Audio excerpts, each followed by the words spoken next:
So today we will be looking at Surah Fatiha, which is the opening. It is the most significant, the most important surah chapter in the entire Quran. So, why am I looking at this chapter? Well, look, I'm not a trained scholar. I'm not a theologian or anything of the kind. I am simply a average Muslim on a journey. And whilst reading this chapter, I noticed a couple of things, or a few things actually, regarding this chapter, and I just wish to talk about it from my own point of view. It's my opinion and nothing more than that.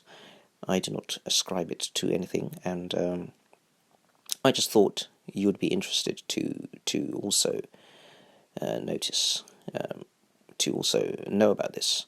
So, what I noticed is this basically, that this chapter of the Surah Fatiha seems to have a very interesting sort of structure.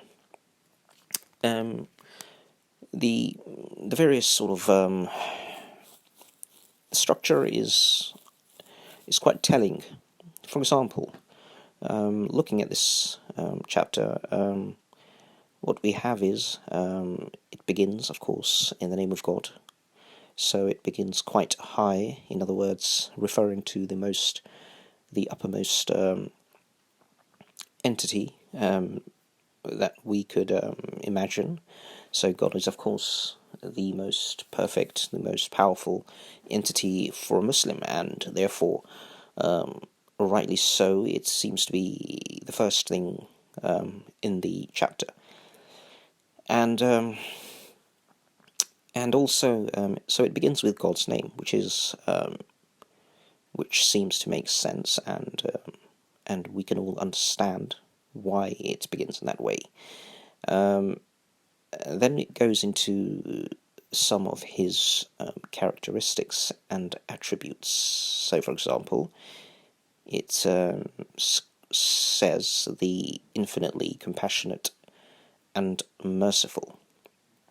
Now, these are very specific characteristics and quite important in themselves.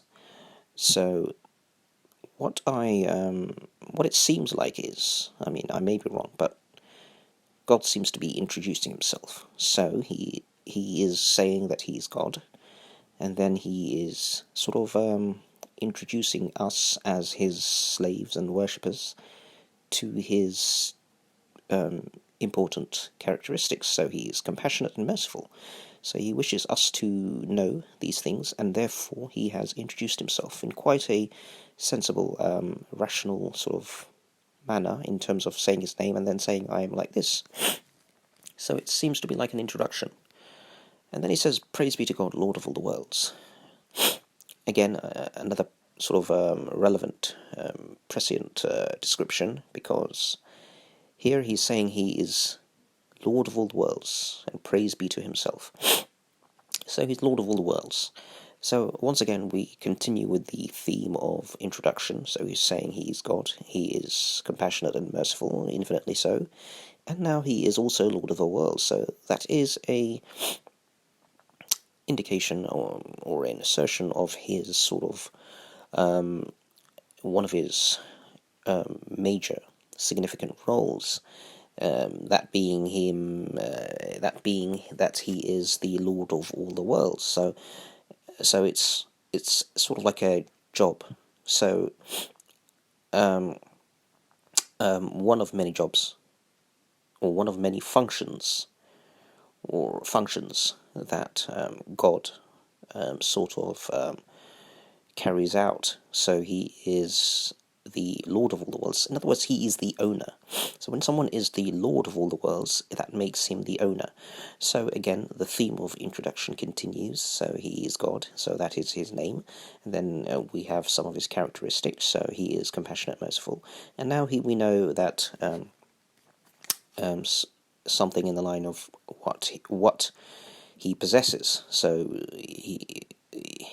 he is sort of overpowering us with his sort of infinite power and capacity for ownership. So he is not just like a mere human being, just an owner of a plot of land. He is Lord of all the worlds. So we are instantly overawed by God. He is describing himself, introducing himself, just like say, for example, a human being would. For example, if I was to introduce myself to someone I had never met, I would say, yes, my name is Mohammed, and probably the next you would describe your character. So you would say, yes, I'm quite outgoing or friendly, you know, and then I might say, yeah. I have a house, or I have a business, or this is my car. We in a sort of flowing conversation, obviously we would not be saying these things straight away, but there is a sort of a sequence of sort of information that we might divulge as a person meeting someone for the first time, and these things do come up. So the name is the most important, obviously, and then someone's character and personality, and then we might sort of slowly, after all that, delve into their sort of their sort of things they've acquired in their life, their achievements and their the acquisitions and so forth, which we would do not so obviously, but in an implicit manner, I would suggest. And then God goes into the compassionate, the merciful rule on the day of reckoning. Now, this is quite telling. Now he is the owner, so this is we've talked about his ownership issues. Now we are talking about his job, I would say. So one of his jobs, at least. So he is the ruler on the day of reckoning. This is the reckoning of the day of judgment. Again, this is a major function of God. God will indeed be judging us on the day of reckoning very fairly, using a scale that will be using a scale to judge us. So he will be weighing up our good deeds and bad deeds, and depending on which is heavier, we would be sent to heaven or hell. Of course, God will also be very merciful, so he will, by his own discretion, at his own discretion, he will, for example, make allowances and show tremendous acts of mercy, which he is promising to his slaves. So there is mercy and fairness, in addition to justice and love as well. So the interesting thing about this first few lines is here God is introducing himself in a very methodical, rational, sensible, human way. For example, he introduces himself. He's God, and then he's compassionate, merciful. So these are his characteristics. And then he's saying, yes, instead of a house or a car, he's saying, yeah, I own all the worlds. And now he's saying, this is what I do one of the things I do for a living, for example, as a human being might say. For example, I'm a dentist, doctor. So in this case, he's saying, okay, I'm a ruler on the day of reckoning. So now we've got a full picture almost of, or we've got a general sort of interesting picture of God and his sort of a basic outline that God wishes for us to take away from this verse, at least. So God is communicating to us a picture that we need to sort of absorb, and he wishes to express, and he wishes us to sort of know and understand and appreciate. So the next thing he says is, okay, this is the line I call the hinge line, or the bridge, or the demarcation. So this is quite rightly and symbolically, I would suggest, bang in the center. So it's you alone do we worship, and you alone do we ask for help. Now, it is quite interesting that this falls right in the center of the chapter, because we have a very telling change of theme here, Because after this line of "You alone do we worship" and "You alone do we ask for help," we have a significant change in theme, as I said. The theme changes, and we are sort of led down another path. And I would suggest, quite interestingly, we have now, after this line at least, we have descended to the realm of the human being. That's right, we've descended to the realm of the human being. Previously, until this point of "You alone do we worship" and "You alone do we ask for help," we were in the realm of God. So this I have termed the high divinity. So, for example, everything about God, until that point, it was all about God. And we have been slowly descending, moving away from God. For example, we started off with God, the infinitely compassionate and merciful God, and then we had moved away slowly. And it's quite interesting how we moved away until this point to the Day of Reckoning. So the Day of Reckoning obviously symbolizes, or is an occasion when humanity will for the first time stand before God, in terms of ever since humanity was born, of course, from birth at least. Obviously, we, our spirits and souls, had promised God in heaven before we were sent to earth. However, this is the first time the human will stand before God to be judged. So it's quite telling how the verse or the chapter is slowly moving away from God to the Day of Reckoning, which is sort of like the day of contact between man and God. So